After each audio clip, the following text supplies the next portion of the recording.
At sinabi ng Diyos, magkaroon ng isang kalawakan sa gitna ng tubig, at mahiwalay ang tubig sa kapwa tubig.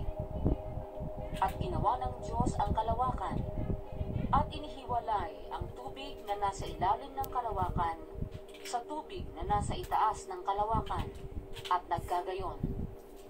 At tinawag ng Diyos ang kalawakan na langit. At nagkahapon at nagkaumaga ang ikalawang araw.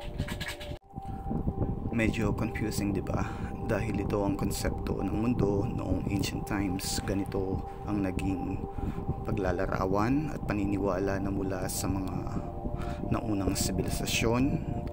Siyempre ang OG na Mesopotamia, Sumerian specifically, ancient Egyptian, mga Hindu, Zoroaster at iba pang ancient religion and civilization.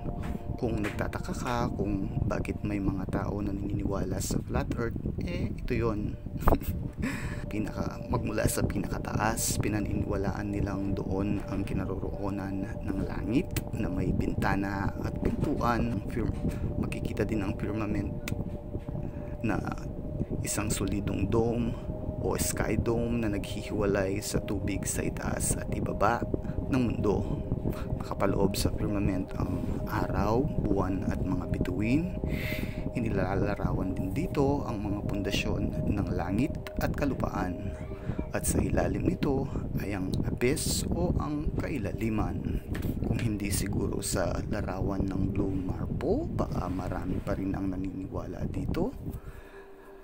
Ang litratong ito ay kinunan noong December 7, 1972 ni Ron Evans o si Harrison Smith nang papunta sila sa buwan sakay ng Apollo 17 spacecraft.